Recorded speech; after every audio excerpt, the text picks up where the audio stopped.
on ne s'est pas trompé de chapeau, Anne? Ah si, et puis même, je sais même pas si on va les garder ces chapeaux. Enfin, notre causerie. Anne, Oui. quatrième causerie. Quel thème? Acte 1, scène 4, toujours le thème de l'assiduité Et on va parler évaluation. et les évaluations. Allons-y.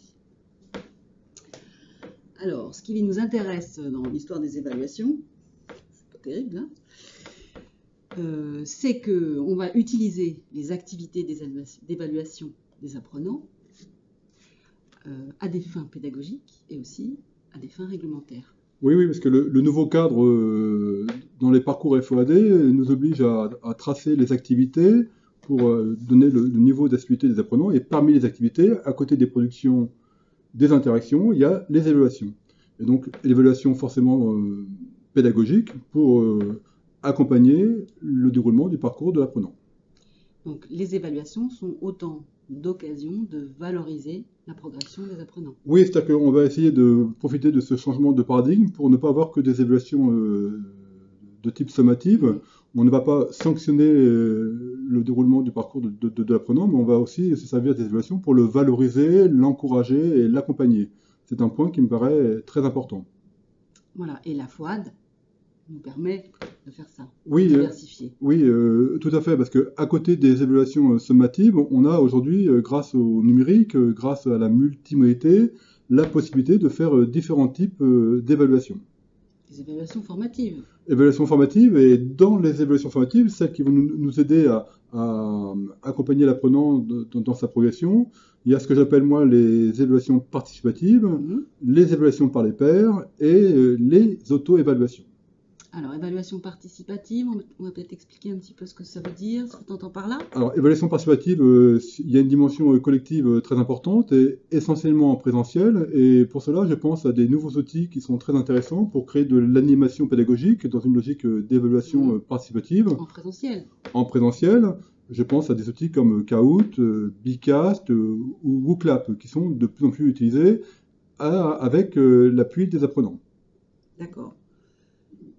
Évaluation par les pairs. Alors, avant de parler des évaluations par les pairs, il y a aussi une évaluation participative à distance, avec des outils comme Socrative ou des outils comme Google Forms, qui nous donnent des possibilités d'interagir à distance avec des apprenants de manière synchrone ou asynchrone, dans une logique d'évaluation.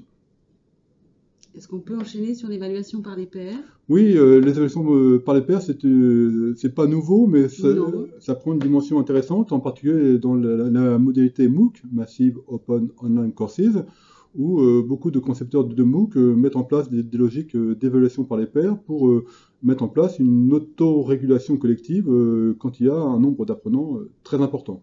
Voilà, évaluation par les pairs qu'on peut aussi mettre en place en présentiel. Bien sûr, qui peut le plus, peut le moins. Et donc en présentiel, on fait travailler des binômes sur une thématique, on demande aux binômes de se corriger mutuellement et de s'enrichir mutuellement, et de noter cet élément comme une activité d'évaluation formative.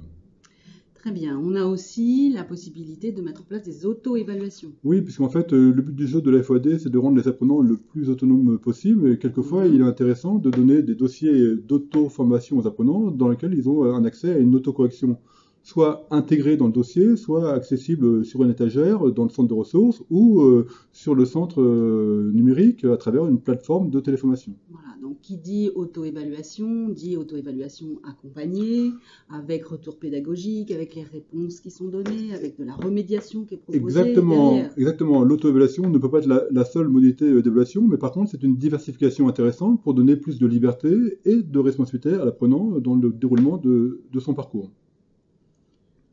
Est-ce qu'il y a d'autres types d'évaluations formatives qu'on peut mettre en place? En tout cas, je pense que les évaluations formatives prennent de plus en plus de place dans les parcours de FOAD, tout au long du parcours, de manière progressive, de manière dosée, de manière adaptée et de manière variée, qui est une manière de mieux impliquer les apprenants dans leur capacité à auto-réguler leur parcours.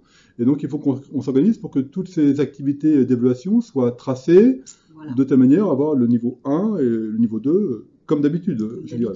Donc niveau 1, un relevé synthétique des évaluations dont l'apprenant a bénéficié tout au long de son parcours. Exactement, et qui est attesté par l'équipe pédagogique, simplement.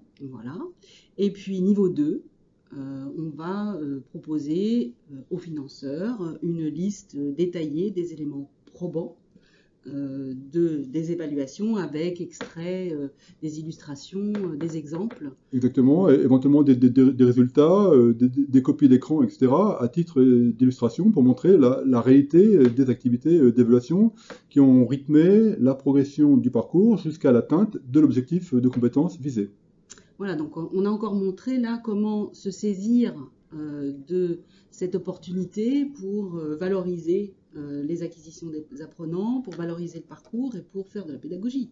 Exactement, l'évaluation, c'est pour nous une manière d'interagir avec les apprenants pour l'aider à mieux apprendre, à mieux s'organiser, à mieux interagir et donc à atteindre ses objectifs. Et donc à la fin, il y aura bien une évaluation certifiante, y compris sur table, avec une pièce d'identité, hein, ça reste d'actualité, mais ça ne peut pas être la seule activité d'évaluation, nous semble-t-il. Bien sûr. On va s'arrêter là pour cette causerie sur l'évaluation. Oui, Anne, peut-être qu'il faudrait annoncer la 5e causerie de cette série sur l'assiduité. Alors, 5e causerie qui va être un petit peu particulière, causerie qui va s'intituler Le guide du FOD, où nous rencontrerons Aurélia et Sarah du FOD, qui nous feront part de l'expérience de ce groupe de travail et des productions de ce groupe de travail. Merci de votre fidélité pour cette série de causeries. Acte 1, assiduité, scène 4, les évaluations, pour la prochaine, sur le guide du FFOD. Merci. À bientôt.